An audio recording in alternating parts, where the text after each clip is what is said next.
आज पढ़ेंगे बच्चों अपन मौर्य युग में विदेशी व्यापार। तो मौर्य युग में अनेक विदेशी राज्यों के साथ भी भारत का व्यापारिक संबंध विद्यमान था। इस विषय की जो सूचना है वह कौटिल्यकृत अर्थशास्त्र में पाई जाती है। रेशम के विविध प्रकार का उल्लेख करते हुए कौटिल्य ने चीन पट्ट को सर्वश्रेष्ठ रेशम कहा है। चीन का रेशम इतिहास में बहुत प्रसिद्ध रहा है। ऐसा प्रतीत होता है कि मौर्य युग में भी चीन रेशम बहुत विख्यात था और वह भारत में भी बिकने के लिए आया करता था। इसी प्रकार मुक्ताओं का विवरण देते हुए कार्दमिक मुक्ता का भी उल्लेख किया गया है, जो पारसिक देश की कर्दम नदी से प्राप्त थे। कौटिल्य ने मणियों के 3 मुख्य भेद लिखे हैं, जिनमें एक पारस समुद्र पार की भी है। इस वर्ग की मणियाँ समुद्र पार से बिक्री के लिए भारत में आया करती थी। ताम्रपर्णी, श्रीलंका से आने वाली मोतियाँ और नेपाल से आने वाले चर्मों का भी कौटिल्य ने अपने अर्थशास्त्र में उल्लेख किया है। पश्चिमी देशों के साथ जलमार्ग द्वारा व्यापार के लिए भारत के समुद्र तट पर मुजरिस नाम का बंदरगाह था। वहाँ बहुत से रोमन व्यापारी निवास करते थे। व्यापार की रक्षा के प्रयोजन से वहाँ लगभग 1200 सैनिक भी नियुक्त थे। मुजरिस से भारतीय व्यापारी फारस की खाड़ी जाया करते थे, जहाँ मस्कत का प्रसिद्ध बंदरगाह था। यह भारतीय माल का सर्वप्रधान केंद्र था और यहीं से भारत का पर्ण, असीरिया आदि पश्चिमी देशों में भेजा जाता था। इजिप्ट के साथ व्यापार के लिए जल मार्ग लाल सागर होकर जाता था और यह मार्ग भी बहुत महत्व का था। सिकंदर ने मिस्र को जीतकर अपने अधीन कर लिया था और वहाँ का शासन करने के लिए उसने अपने सेनानायक टालमी को नियुक्त किया था। टालमी की जो राजधानी थी अलेक्जेंड्रिया नगरी थी, जिसे सिकंदर ने अपने नाम पर बसाया था। यह व्यापार का प्रसिद्ध केंद्र बन गई, क्योंकि अलेक्जेंड्रिया की स्थिति समुद्र तट पर स्थित थी, अतः सामुद्रिक व्यापार की दृष्टि से इसे बहुत उत्कर्ष हुआ।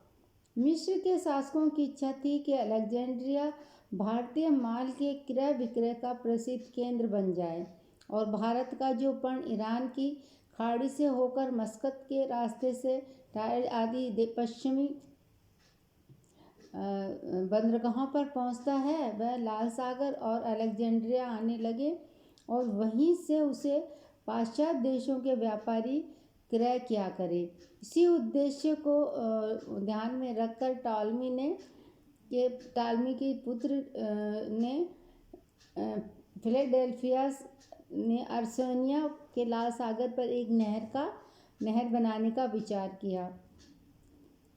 इस नहर का जो प्रयोजन था वह यही था कि भारत आदि देशों के पर्ण को अलेक्जेंड्रिया सदृश बंदरगाहों तक पहुँचाने के लिए स्थल मार्ग से ले जाने की आवश्यकता न रहे और वह सीधा ही समुद्र मार्ग से मिस्र की राजधानी तक पहुँच सके।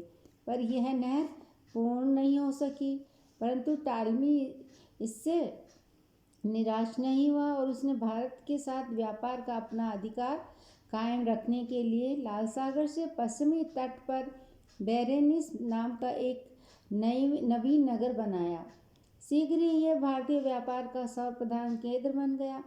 भारत से जो माल बिक्री के लिए पश्चिमी देशों को जाता था, उसे यह पहले समुद्र मार्ग द्वारा लाल सागर से बेरेनिस ले जाया जाता था।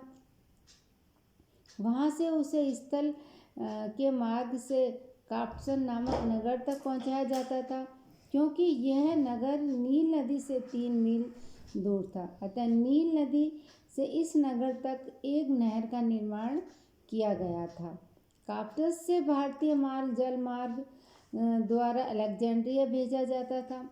इस प्रकार मिस्र आदि पश्चिमी देशों से व्यापार के लिए भारत आने वाले व्यापारी बाक्टस और बेरिनिस के चक्कर लगाकर लाल सागर होते हुए अरब सागर से सिंध नदी के मुहाने पर आ जाया करते थे, जहाँ पाटन नामक बंदरगाह स्थित था।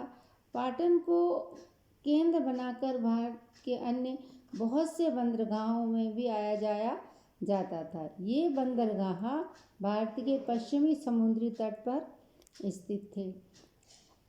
फारस की खाड़ी और लाल सागर के जलमार्गों के अतिरिक्त 3 अन्य मार्ग थे जिनसे भारत का माल पश्चिमी देशों में भेजा जाता था।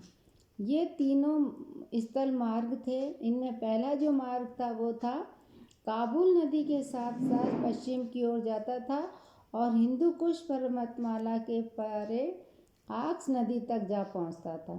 वहां से यह कैस्पियन सागर जाकर फिर काला सागर पहुंच जाता था। दूसरा स्थल मार्ग कंधार से इराक होता हुआ फारस जाता था और वहां से इराक होता हुआ एशिया माइनर तक चला जाता था। तीसरा जो मार्ग था वो मकरान के रास्ते से पश्चिमी देशों को जाता था और निसंदेह इस युग में मौर्य युग में भी इन सब मार्गों का व्यापार के लिए प्रयोग किया जाता था, जिससे भारत का विदेशी व्यापार बहुत उन्नत हो गया था। कौटिल्य की नीति भी विदेश व्यापार के अनुकूल थी। उन्होंने यह सिद्धांत प्रतिपादित किया था कि परभूमि अर्थात विदेशों में उत्पन्न माल को अनुग्रह द्वारा स्वदेश में आने दिया जाना चाहिए।